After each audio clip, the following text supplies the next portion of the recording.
ایک اور بات بھی کہنا چاہتا ہوں. فرض کر لیں آپ قومی سلامتی کمیٹی میں یا اے پی سی میں پی ٹی آئی کو بٹھاتے ہیں. پی ٹی آئی تو اس وقت ٹی ٹی پی کے ساتھ کھڑی ہے.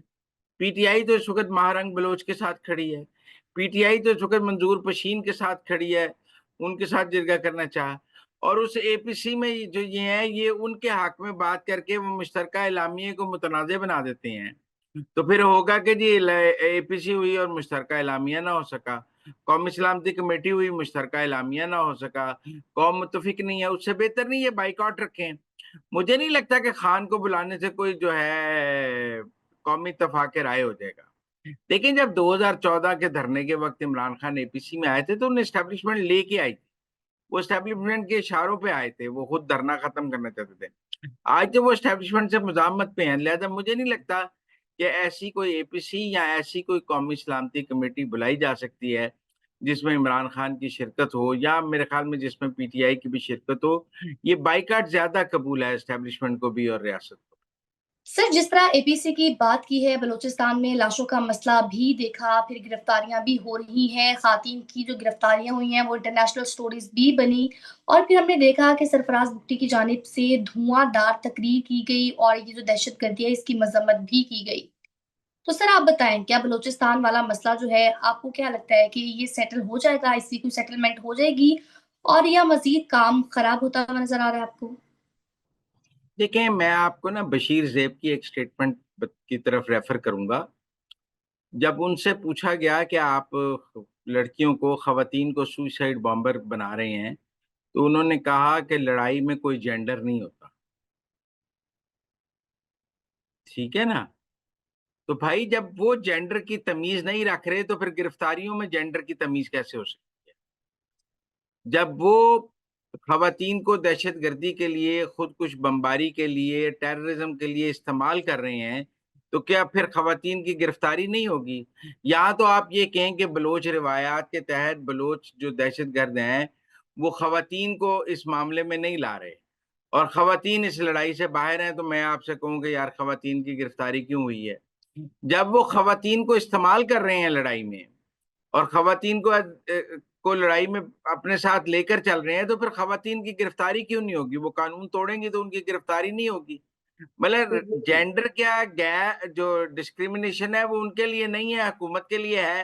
نہیں ہے. سر آگے بڑھیں گے, اور سوال یہ کہ خواتین کے اریسٹ ہونے سے بین الاقوامی سطح پر ہماری ساکھ متاثر ہو رہی ہے, تو سر یہ سب ٹھیک ہونے کے لیے کیا تصفیہ ہو سکتا ہے, اور یہ جو بات چیت کہیں نہ کہیں سے تو سر اس کا آغاز ہوگا, تو آپ کو کیا لگتا ہے کہ کیا اس بات چیت کا آغاز ہوگا؟ یہ جو گرفتاریاں مل ملائی گئی ہیں, چاہے مرد ہو خواتین ہو, پھر انٹرنیشنل سٹوریز بھی بنی, کوریج بھی ہوئی, تو اس متعلق آپ کیا کہیں گے؟ میں نہیں سمجھتا کہ اس وقت کوئی بات چیت ہو سکتی ہے, اور نہ میں سمجھتا ہوں کہ نہ دہشت گردوں سے اس وقت کوئی بات چیت ہو سکتی ہے, نہ دہشت گردوں کے سہولت کاروں سے کوئی بات چیت ہو سکتی ہے. ریاست کو اپنی ریٹ قائم کرنی ہوتی ہے, اور ریٹ قائم کرنے کے لیے جس نے بندوق اٹھائی ہوئی ہے اس سے بات نہیں ہوتی, اسے قانون کے دائرے میں لایا جاتا ہے. ماضی میں یہ سب بات چیتیں نقصان دہ ثابت ہوئی ہیں, ان سے پاکستان کمزور ہوا ہے, اور میں نہیں سمجھتا کبھی بھی بات چیت سے کوئی پاکستان کو فائدہ ہوا ہے.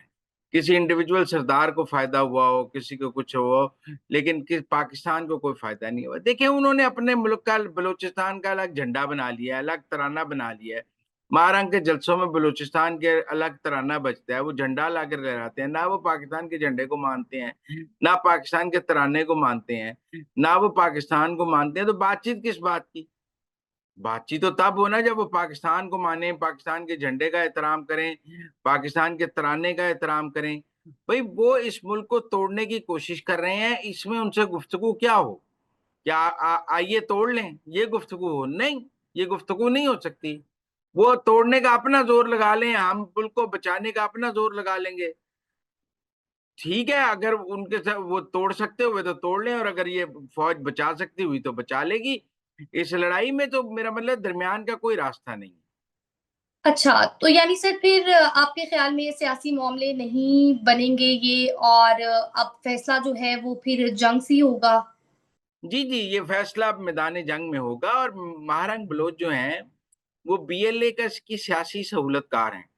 جب ہم نے سافٹ اسٹیٹ سے ہارڈ اسٹیٹ جانے کا فیصلہ کیا ہے تو اب سیاسی سہولتکاروں کو بھی دہشت گردی کے تناظر میں ہی دیکھا جائے گا۔ اور میں آپ کی اس بات سے بھی متفق نہیں ہوں کہ کوئی انٹرنیشنل نیوز بن رہی ہیں۔ اس وقت جو انٹرنیشنلی جو رائے عامہ ہے وہ پاکستان کے ساتھ ہے۔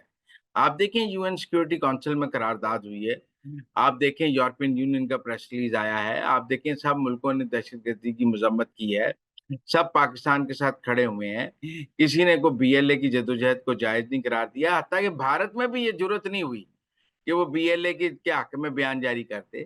تو اس وقت مجھے تو لگتا ہے عالمی رائے عامہ اتنی زیادہ پاکستان کے حق میں کبھی نہیں ہو سکتی تھی جتنی اس وقت ہے۔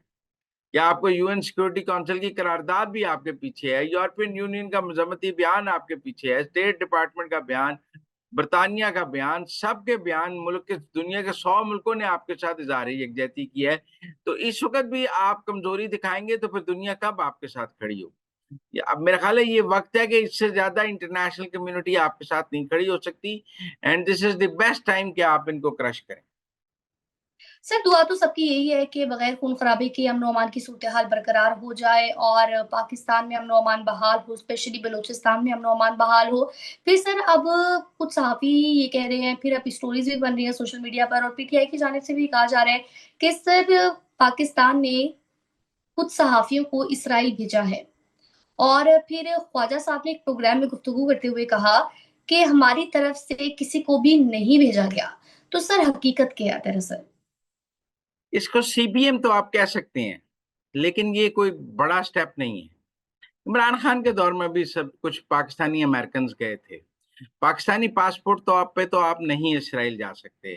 وہ ایک راستہ یہ ہے کہ جارڈن سے آپ کو راہداری ملتی ہے، اور کنگ آف جارڈن آپ کو بیت المقدس جانے کی راہداری دیتا ہے، تو اس راہداری پر آپ بیت المقدس جا سکتے ہیں، تو پھر آپ کہہ لیں آپ اسرائیل چلے گئے ہیں۔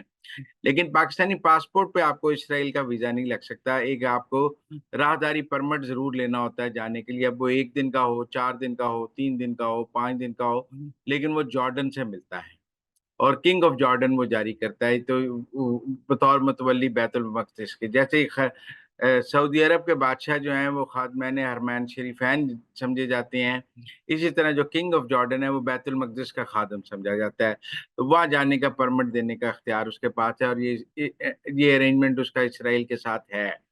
لیکن میں سمجھتا ہوں کہ صحافیوں کو تو کہیں بھی جانے کی اجازت ہونی چاہیے، ہم تو خبر کی تلاش میں ہوتے ہیں۔ میں نے خود اسرائیل کے فارن منسٹر کا انٹرویو کیا، گو کہ پاکستان بیٹھ کے کیا۔ میں ایک اسرائیلی سفارتکار کو بھی ملا، لیکن جب میں ازبکستان میں تھا تو، اور پھر ایک اسرائیلی فارن منسٹر کا جیو نے بھی انٹرویو کیا نیو یارک میں۔ تو یہ صحافیوں کا تو انٹریکشن رہتا ہے، اور وہ خبر کی تلاش میں، مطلب اگر آپ اسرائیل پیلسٹائن لڑائی کو کور کر رہے ہیں تو آپ کو اسرائیل کے ساتھ بھی انٹریکشن کرنا پڑے گا، کیونکہ آپ لڑائی کور کر رہے ہیں۔ آپ اسرائیل ایران تنازع کور کر رہے ہیں تو بھی آپ کو اسرائیل سے انٹریکشن کرنا پڑے گا۔ تو یہ جو جرنلزم ہے یہ وداؤٹ بارڈرز ہے۔ میں نہیں سمجھتا، یہ ٹھیک ہے کہ ہمارا پاکستان کے سفارتی تعلقات نہیں ہیں، لیکن میں سمجھتا ہوں کہ دنیا کے، میرا مطلب ہے 80% مسلمان ملکوں نے اسرائیل کو تسلیم کر لیا۔ ملیشیا نے تسلیم کیا، انڈونیشیا نے تسلیم کیا، یو اے نے، بحرین نے، اور جارڈن نے، ترکی نے، کس ملک نے اسرائیل کے ساتھ سفارتی تعلقات نہیں رکھے ہوئے؟ تو اب یہ پاکستان میں ایک ٹیبو ہی رہ گیا ہے کہ پاکستان کے اسرائیل کے ساتھ سفارتی تعلقات ہیں یا نہیں ہیں، بلکہ نہ رکھنے کا میں سمجھتا ہوں کہ کوئی اب جواز بھی نہیں رہ گیا۔ جب 80% مسلمان ممالک نے اسرائیل کے ساتھ سفارتی تعلقات رکھ لیے ہیں، مسلم امہ فلسطین کے ساتھ بھی کھڑی ہے اور ان کے اسرائیل سے سفارتی تعلقات بھی ہیں۔ اب آپ کہیں جی ہم ترکی کو ہم دیکھتے ہیں، ترکی کے ہیں، آپ کہیں جی کہ اور ایک سعودی عرب کے نہیں ہیں اور ایک پاکستان کے نہیں ہیں، اور مجھے لگتا ہے سعودی عرب نے بھی ہم سے پہلے قائم کر لینے ہیں، ان کے بالواسطہ ہیں، بات چیت ہے، اور ہماری تو وہ بھی نہیں ہے جو ہمیں، میں سمجھتا ہوں کہ آہستہ آہستہ اسرائیل کے معاملے میں مسلم امہ میں پاکستان تنہا ہوتا جا رہا ہے۔ خدا نہ خواستہ اگر یہاں پر کوئی دھرنا ہو جاتا ہے، پروٹیسٹ ہو جاتا ہے اس وجہ سے، تو اس سچویشن کو کیسے ٹیکل کیا جائے گا؟ کیونکہ سر ہماری اسٹیٹ اور یو اے ای اور سعودیہ کی اسٹیٹ میں تو ایک ویزیبل ڈفرینس ہے۔ نہیں، ہمیں بتانا پڑے گا ہماری عوام کو کہ دیکھیں اس ملک میں اتنے ممالک کے جو ہیں، 50 ممالک کے مسلم ممالک کے تعلقات ہیں، ہمیں قوم کو بتانا پڑے گا۔ اب ہم اکیلے رہ گئے ہیں. جب ساری مسلم امہ نے مان لیا ہے, تسلیم کر لیا ہے, تو ہمارے اکیلے رہنے کا کیا تک ہے؟ میرے خیال میں اس حوالے سے جو مقدمہ ہے وہ عوام کے سامنے رکھنے کی ضرورت ہے. ویسے بھی آپ کو یاد ہے مشرف کے دور میں خورشید قصوری اسرائیلی فارن منسٹر کو ملے تھے, اور سائیڈ لائنز پہ ہماری ڈپلومیٹس کی ملاقاتیں ہوتی رہتی ہیں, یو این میں بھی اور ادھر ادھر بھی.